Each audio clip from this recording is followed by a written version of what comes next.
السلام علیکم دوستو، آج ہم بات کرتے ہیں کہ اٹلی کے اندر جب آپ کے پاس ڈاکومنٹ بھی ہوں اور آپ اچھے سیٹل بھی ہو جائیں، مثلا آپ کے پاس ایک مستقل کام کا کانٹریکٹ بھی آ جائے اور آپ شادی شدہ ہوں، آپ کے بچے ہوں یا نہ ہوں، نئی شادی ہو تو کیا، اور خاص طور پر اگر بچے ہوں تو کیا فیملی کو بلانا چاہیے اٹلی کے اندر؟ اکثر لوگوں کی رائے اس میں مختلف ہوگی. کچھ کہیں گے کہ نہیں، پاکستان میں ہی بچے رکھنے چاہیے، اور کچھ کی رائے ہوگی کہ بچے ساتھ میں ہونے چاہیے.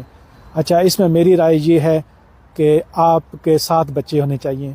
اگر آپ کی نئی شادی ہے، ایک بچہ ہے، 2 بچے ہیں، تو آپ کو ہمیشہ اپنی جو فیملی ہے وہ اپنے ساتھ رکھنی چاہیے. اس کی وجہ کیا ہے؟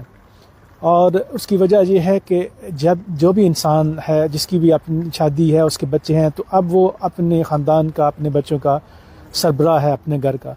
تو سب سے بہتر یہی ہوتا ہے کہ بچوں کی تربیت ماں باپ کے زیر سایہ ہو، دونوں کے، صرف ماں کے نہیں بلکہ باپ کے بھی زیر سایہ ہو. یہ ایک سب سے اچھا اور آئیڈیل ماحول ہوتا ہے کہ ماں باپ دونوں ساتھ میں ہوں، اکٹھے رہیں، اور بچے تب تربیت پائیں دونوں سے. اب آپ بات کریں گے، کچھ لوگوں کی دلیل ہوگی کہ بھائی یورپ کے حالات ایسے ہیں، وہاں کا ماحول اچھا نہیں ہے. تو اس پہ تو میں، اگر کوئی چاہے تو اس پہ ایک لمبی گھنٹوں بحث بھی ہو سکتی ہے. اس پہ میرے پاس بہت سی دلیلیں ہیں، اگلے آدمی کی بھی سن سکتا ہوں. لیکن شارٹ کٹ یہ ہے کہ پاکستان میں اگر بچے تربیت پائیں، وہ گالیاں سیکھیں گے.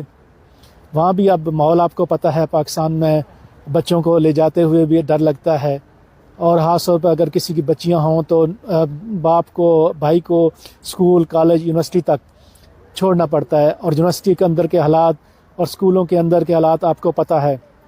تو پاکستان جتنا محفوظ ہے اور جتنی اچھی تربیت وہاں ملتی ہے، یہ ہم سب کو پتہ ہے، کیونکہ ہم سب وہیں پہ پیدا ہوئے ہیں اور وہیں پہ بڑے ہوئے ہیں.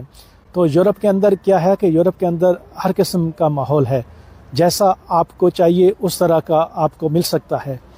تو لیکن یہاں پہ آپ کو کوئی زبردستی نہیں کر سکتا. مثلا اگر آپ، کوئی عورت جا رہی ہے، کوئی کام پہ جائے، کوئی بچہ، اس کو کوئی زبردستی چھیڑ نہیں سکتا. تو لیکن پاکستان میں شریف، آپ کو پتہ ہے کتنی عورتوں کو بلیک میل کیا جاتا ہے اسکولوں میں، یونیورسٹیوں میں. تو واپس میں اپنے ٹاپک پہ یہ آتا ہوں. تو یقین کریں کہ آپ اپنے بچے رکھیں کہاں، یہاں پہ خود نماز پڑھیں. اگر آپ بچے دیکھیں گے کہ ماں باپ دونوں جو ہیں وہ صحیح طریقے سے رہ رہے ہیں، اچھے طریقے سے اپنی زندگی گزار رہے ہیں، تو وہ آپ کو کاپی کریں گے. اکثر دیکھا گیا ہے کہ باہر سے جن کے ماں باپ باہر رہتے ہیں، بچے پاکستان میں رہتے ہیں، تو اکثر کے بچے بگڑ جاتے ہیں، کیونکہ ان کو پیسے اچھے خاصے ملتے ہیں. تو باپ کا سایہ ہونا بہت ضروری ہے. اور اگر آپ یہ دلیل دیں کہ یورپ کا ماحول اچھا نہیں ہے اور پاکستان کا اچھا ہے، تو جو ماحول اگر خراب ہے تو وہ مرد کے لیے بھی اتنے خراب ہے اور اس کی فیملی کے لیے بھی.